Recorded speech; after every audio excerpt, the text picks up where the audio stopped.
ଦେଖନ୍ତୁ ମୋ ବାଡ଼ିରେ ମୁଁ ଆଳୁ ଲଗେଇଥିଲି କେତେ ସୁନ୍ଦର ସବୁ ଆଳୁ କେତେ ସୁନ୍ଦର ଆଳୁ ସବୁ ହେଇଛି ଖୋଳିକି ପକେଇଛି ଘରୁ ନେଇ ଆହୁରି ଏବେ ଖୋଳା ହବ ରହିଛି।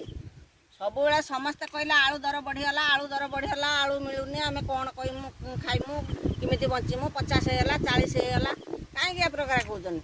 ସମସ୍ତଙ୍କର ତ ବାଡ଼ି ଘର ଯାହା ବି ଟିକେ ଅଛି ଆଳୁ କରନ୍ତୁ। ଆଳୁ ଯିଏ ଚାକିରି କରିଥାଉ ଯିଏ ବେଚାକିରିଆ ହଉ ଯାହା ବି ହଉ ଯାହାର ବାଡ଼ି ଘର ଟିକେ ଅଛି ସେ ଆଳୁ ଚାଷ କରନ୍ତୁ। ସବୁ ପନିପରିବା ସାଙ୍ଗେ ସାଙ୍ଗେ ଆଳୁ ଚାଷ ବି କଲେ ଆମେ ଆଳୁ କାହିଁ କିଣିତେ ଖାଇବା। ମୁଁ ତ କାହିଁ କହୁନି ମୋର ଆଳୁ ନାହିଁ ମୁଁ ଆଳୁ ଦର ବଢ଼ିଗଲା ମୁଁ କ'ଣ ଖାଇମି ମୁଁ କ'ଣ କରିମି ମୁଁ ତ କାହିଁ କିଛି କହୁନାହିଁ। ମୋ ବାଡ଼ିର ଯାହା ଯେତିକି ମୋର ବାଡ଼ି ଘର ଅଛି ମୁଁ ତ ସବୁ ପନିପରିବା ଆଳୁ ଚାଷ ବି କରିଛି। ଆଳୁ ଆମର ଏଇ ଫଳିଛି ବହୁତ ଆଳୁ ଫଳିଛି।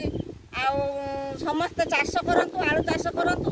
ସବୁ ନିର୍ଭର କରନ୍ତୁନି ଆଳୁ ଦର ବଢ଼ିଗଲା ଆମେ କ'ଣ ଖାଇମୁ ନିର୍ଭର କରନ୍ତୁ। ସମସ୍ତଙ୍କୁ ମୋର ଅନୁରୋଧ ସମସ୍ତଙ୍କ ଯାହା ବାଡ଼ି ଘର ଅଛି ଟିକେ ଟିକେ ସମସ୍ତେ ସବୁ ଚାଷ କରନ୍ତୁ ଆଳୁ ଚାଷ ବି କରନ୍ତୁ।